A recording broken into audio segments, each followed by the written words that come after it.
Hi, Brave Tribe. I am so excited to share with you the 10 habits and strategies that you can use to have a successful school year because I know you want to have the best year possible. And with these habits and these strategies, they're little tweaks and things that you can do to help set you up for success. I'm going to share my screen so that you can see this, but as some of you may be listening to our podcast, you can listen and understand the same tips. And you will find this information also in our dashboard and on our community page. In a new school year, what we need to do is make sure that we're showing up, not only having some habits, but having some strategies in place to help us be successful. The first tip that I have for you is that you need to review what you learn each day, but setting aside 10 minutes or less per each class. Review what it is, the key concepts that your teacher taught in that day. The reason this is helpful is what we're trying to do is take the information that you learned, which is currently stored in your short-term memory, and we're transferring it into our long-term memory. When we continually look back at pieces of information that we learned, we deepen our understanding and we create more of that worn path of understanding of that concept. Spending just 5 to 10 minutes quickly reviewing is going to help you in the long run, especially for my high school friends. If you have a summative test at the end of the year where you need to remember things from the very beginning of the year, this is going to be very helpful for you. It'll be easier as you review the information because you have stored it in long term. This is sometimes what I have friends do, but they set it as an appointment for themselves. They make an alarm on their phone or they ask their parent to tell them, hey, it is 5:30. And they set a timer and they just quickly go through whether it's their notes, a textbook, maybe a power slide deck that your teacher has, going on to Schoology, or whatever type of platform your school system might use, and just looking back at what was covered. Another way to do this is you could also have a conversation and share what you learned. That conversation is when we're kind of almost teaching it to somebody else, we're transferring it into our long-term memory. So that was tip 1. Tip 2, do homework on the day it is assigned. For high school friends, if you have a split schedule, an A-B schedule, do not wait the other day to start that homework. Start it on the first day that it is assigned. It's the freshest information still in your mind. You remember all the different things that your teacher may want you to pay particular attention to, and it helps us get things done. The hardest part oftentimes is getting started. So when we create a schedule around when we're going to do our work, it helps us then get started on the things that we don't want to do. There's typically not many of us that are excited to sit down and do homework or projects. But when we parent ourselves and hold ourselves accountable, it can be very helpful. So there's another tip that will follow to help reward you, but do homework on the day it's assigned. Tip 3, a lot of times, some of my students that I coach individually, they run into problems. And where we find that they have some of the problem is they have been assigned a project and they have procrastinated. And then they're at the very end and they have a lot of work to do for the project, plus all the other work that they have to complete, and they feel completely overwhelmed. And what's typically happened is they knew that they had perhaps like a 2-week time frame to get the work done. Our mind, when it thinks of 2 weeks, it knows that's 14 days. 14 days feels like a long time to work on a project because your brain is focused on that 14-day time frame. But when we look actually at those 14 days, probably 10 of those, you're going to be in school for 6.5 to 7 hours, plus whatever other after school activities or responsibilities you might have. So then we have a much smaller time frame. You really don't have 14 days or 2 weeks of time to work on your project. So what we need to do is really map out how much time you have. So take into consideration when you look at your schedule, what are your other obligations, things that you are going to be doing, weekend plans that might be taking place, what are all the steps involved in the assignment, what all is part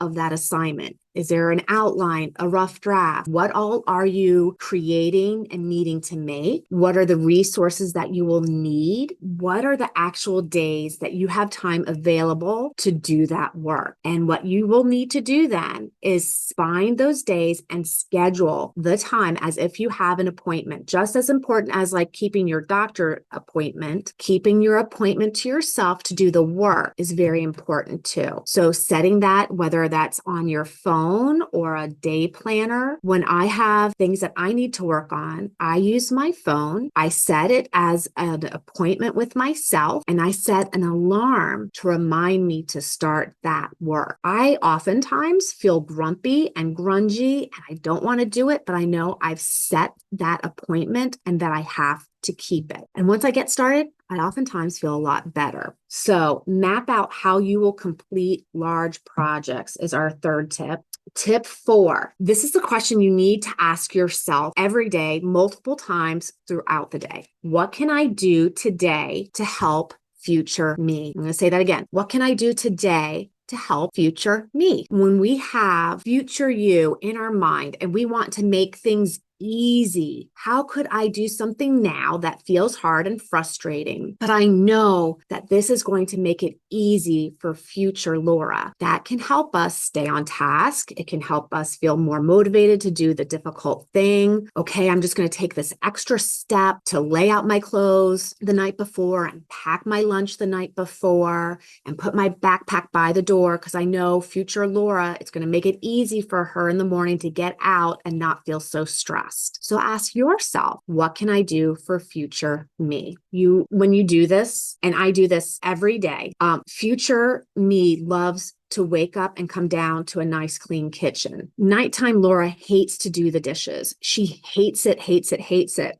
But nighttime Laura always thinks, what does future Laura need to see in the morning to start her day off right? And that's coming down to a nice clean kitchen with the dishes loaded and clean and put away, and a clean countertop. That feels so good for me. So I try to do that. Sometimes I don't do it, but I always try to think of, what does future Laura need? Tip 5, do a daily brain dump before beginning your homework or studying. I want you to get everything that's in your head out and onto paper. Imagine if you had your phone and it had 500 tabs all open. It is draining your battery. If you have all the tabs open on your computer, it's hard to find what you need. Our brain is just like that with all of our thoughts and all of the things we're trying to keep on top of. We need to get that all out of our head and onto paper. I use a spiral notebook and I just write everything down. Here is what you can do with your brain dump. Take a 3-ring or just like a spiral bound notebook. What I do is I fold the paper in half lengthwise. So I have a line going down the center. I write a brain dump and I do that on the left-hand column. I take anything that is in my mind, my thoughts, my worries, my to-do list. Oh my gosh, don't forget this. I put that down. I oftentimes set a timer on my Unibolt for 15 minutes. And then after I have my to-do list or my brain dump, all the thoughts, I look at what are the things that need to get done. I then go on to my to-do list and I prioritize what I'm doing first, what I'm doing second, what I'm doing third. That helps me stay on task and on target. I often will set then my Unibolt for 30-minute increments and then take a 5-minute break so that I can keep having those start and finishes so I feel a little bit more fresh. This helps us understand what we're focusing on. If other thoughts pop into your head, you can quickly write it down on your brain dump and come back to that information rather than getting up and stopping what you're doing and going to that other task. Brain dump is the most helpful tool that has helped me, especially when I feel overwhelmed and I don't know where to begin. If you are one of my friends who procrastinates, we often procrastinate because we're stressed by the task. This can help us map out our next steps. Okay. So please try that. See what that feels like. notice if that is a tool that starts to help you. Tip 6, reward yourself. Set up a reward system. Maybe when you were a little child, your parents had like a token economy for you. If you did so many tasks or chores, you got a reward. You can do this with yourself. You can parent yourself. Look for something that feels motivating and rewarding. That's something you just can't wait to do, and have that be the carrot to get you to do the hard work. Maybe there's someone that you follow on YouTube or Instagram, a Netflix show you just want to watch. Have that be a reward after doing the hard work. This is so helpful for me. Another thing that helps is I think about this thing that I'm excited to do, and I can't wait to get this done because I'm going to enjoy this. It helps me see the rainbow at the end of the storm. Tip 7 is look at what your teacher will be covering the next day. My high school friends, this is very important. When we can look at next topics, key points, it is very helpful. I had a student last year that I was coaching, and they had all honor courses, and they were taking 3 AP courses, advanced placement courses. They had AP chemistry 2 and AP physics. What they did is they looked at if their teacher had a slide deck for the next day already up, they would quickly look through the slides. If the teacher perhaps referenced a YouTube video, they would watch that. If there was a section that they would be reading in a book, they looked in the book at the headings just to see the concepts and topics that would be covered. This helps. It's pre-learning so that you're getting familiar with the content. You can participate more lively in the conversation. If you're not understanding information as you're pre-learning, you can ask questions to check for understanding during the lecture or teaching when your teacher is sharing that information. That's very, very helpful. Pre-learning is something that can deepen your understanding of the information. Some of my middle school friends can do this. I know not all teachers, though, make things necessarily available ahead of time, especially when you're in elementary. It may be hard to go ahead and look at some other things. This isn't something that's taking a lot of time. It's really just maybe spending a couple extra minutes looking at the information. Tip 8, we want to write everything down.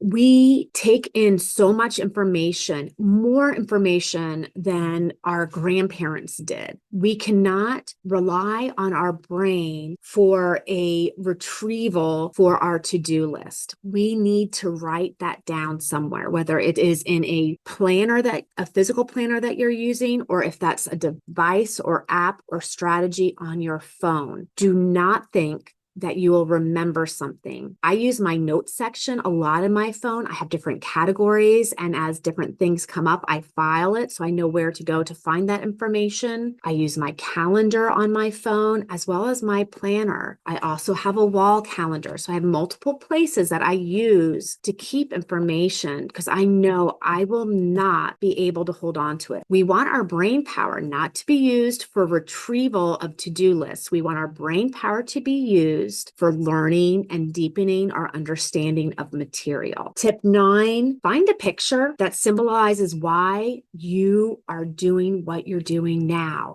In terms of thinking about the grade you're in now, there are some classes that you're probably taking and subjects you're learning that are not of interest to you. It may feel like there are things that you will not be using in the future that you want to create for yourself. But these are sometimes the boxes we need to check to get to our destination and dream goal. Sometimes having a picture of that dream goal. Some of you may want to go to college. Some of you might want to start a business. Some of you may have a different type of dream. Having that on a piece of paper or perhaps a vision board we've created, that can help motivate you, remind you, yes, algebra is difficult, but it is something that I do have to learn, even though I don't want to learn it, or even if it is difficult to learn. The reason I'm doing it is because my dream goal requires this as a step on my journey. So sometimes having a visual representation of what you're working towards can really help inspire you.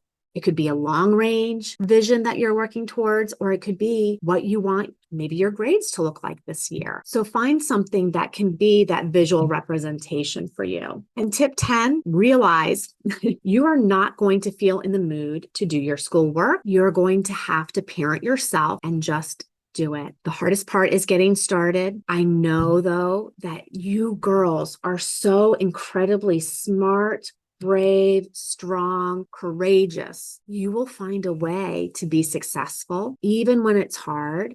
It just takes that first action step. So looking at how can I get started in doing this hard work? I hope that these tips are helpful. And if you have questions about how to apply them into the school year for yourself, or if there's one that really resonates with you, that you're like, this is the one I'm going to try, please, you can add it into the comments below on our community page or on the dashboard. Feel free to share. I know if you look at our call that we had, if you want to watch the long call, feel free to go and look at that. Mia and Caroline share some of their tips and how they may use some of these tips and strategies and some of the different challenges that they see themselves having this school year. So what is a challenge that is going to be hard for you this year? Add that into the comments. And sweet friends, I cannot wait to see you. Take care. Bye-bye.